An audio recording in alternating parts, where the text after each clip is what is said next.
नमस्कार, आप देख रहे हैं सेहत और दवा। यहाँ पर आपको सेहत से जुड़ी महत्वपूर्ण जानकारी और चाहे वो छोटी से छोटी बीमारी हो या फिर दवा की सटीक जानकारी हो, यहाँ पर आपको मिलेगी। तो दोस्तों, अगर आपने अभी तक चैनल को सब्सक्राइब नहीं किया है तो इस चैनल को सब्सक्राइब कर ले, ताकि आगे आने वाली जो भी वीडियो है वो आपको मिलता रहे। तो आज हम लोग बात करेंगे एनारोक्सिया, जो कि ये कंडीशन होता है कि भूख नहीं लगने की कंडीशन होता है, इसको एनारोक्सिया कहते हैं। तो ये बहुत से कारण से हो सकते हैं। साइकोलॉजिकल कारण भी है, जैसे टेंशन होना, डिप्रेशन होना, किसी प्रकार का दबाव होना। टेंशन डिप्रेशन में भूख नहीं लगती है। मोस्टली जो एंजाइम होते हैं वो इंक्रीज मतलब डिक्रीज हो जाता है। जैसे HCl का सिक्रेशन नहीं हो पाता है, वो डिक्रीज हो जाता है।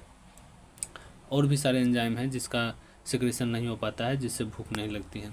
इसके अलावा कुछ कारण और हैं, जैसे अल्कोहलिज्म है या फिर स्मोकिंग है, ड्रग अब्यूज़ है, वॉर्म इन्फेक्शन है, इंटेस्टाइनल वॉर्म इन्फेक्शन हो गया। तो उस स्थिति में भी जो पेशेंट है उसको भूख नहीं लगती है। या फिर लीवर डिजीज़ की समस्या में भी भूख नहीं लगती है, क्योंकि लीवर से ही एंजाइम रिलीज़ होते हैं ढेर सारे, बहुत सारे, जो डाइजेशन में हेल्प करते हैं। अगर लीवर ही ख़राब हो जाए तो उस स्थिति में भी भूख नहीं लगती है। एनीमिया में भी, एनीमिया एक कंडीशन है जिसमें जो पेशेंट है, एनीमिया का जो पेशेंट है उसमें एनारोक्सिया का कंडीशन हो जाता है, या फिर बॉडी के कोई भी एबनॉर्मलिटी हो जाए किसी भी अंग में, तो उस कंडीशन में भी एनारोक्सिया की स्थिति बन जाती है। इसका साइन एंड सिम्टम्स क्या होते हैं? इसके साइन एंड सिम्टम्स की बात करें तो इसका साइन एंड सिम्टम्स में है कि खाने की इच्छा समाप्त हो जाती है, या फिर भूख कम लगता है, पेट भरा भरा सा रहता है। तो अगर आपको कोई पेशेंट बोले कि पेट भरा भरा सा लग रहा है या फिर खाने की इच्छा समाप्त हो गई है, तो इस कंडीशन को ही एनारोक्सिया कहा जाता है। तो चलिए हम लोग आगे देखते हैं इसका ट्रीटमेंट क्या है। इसके ट्रीटमेंट में हम लोग पहले यूनिन एंजाइम कोई भी एंजाइम दे सकते हैं। जैसे यूनिन एंजाइम है, इसमें क्या है कि पेप्सिन और एक्टिवेटेड चारकोल का कहें तो कम्बिनेशन है, जिससे क्या होता है कि खाना खाने के बाद जो भी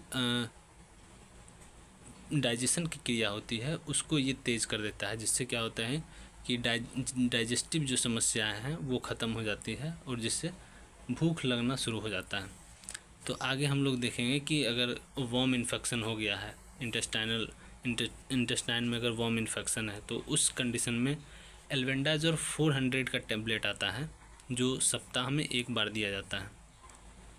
तो एल्बेंडाजोल 400 लेने से भी जो वॉर्म इन्फेक्शन है वो ठीक हो जाता है, जिससे भूख लगना शुरू हो जाता है, एनारोक्सिया की कंडीशन समाप्त हो जाती है।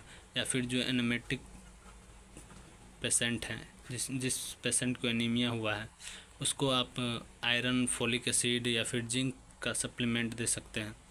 और यह सप्लीमेंट कैप्सूल के फॉर्म में आता है, और इसको आपको रोज़ाना एक टेबलेट देना है OD के फॉर्म में। और देखते हैं अगर इससे भी अगर ये सब कंडीशन नहीं है, लेकिन फिर भी भूख हमको नहीं लग रहा है, जो भी पेशेंट है उसको भूख नहीं लग रहा है, तो उस कंडीशन में आप एक टेबलेट दे सकते हैं, जो कि बहुत ही इफ़ेक्टिव है। लेकिन इसका साइड इफ़ेक्ट बहुत ज़्यादा है, इसलिए आप इस टेबलेट को आप यानी ज़्यादा दिन तक नहीं यूज़ कर सकते हैं। यह टेबलेट है सिप्रोहेप्टाडिन हाइड्रोक्लोराइड, जो टेबलेट है ये 4 mg यानी 4 मिलीग्राम में आता है। इसको आपको लेना है, और यह टेबलेट खाना खाने से आधा घंटा या फिर 1 घंटा पहले आप ले सकते हैं। और यह OD और BD दोनों जिस तरह का कंडीशन है, तो आप उस तरह से ले सकते हैं, OD और BD, ठीक है। तो चलिए आज के लिए इतना ही था। अगर आपको वीडियो पसंद आए तो सब्सक्राइब कर लीजिएगा चैनल को, और वीडियो को लाइक ज़रूर कीजिएगा। धन्यवाद।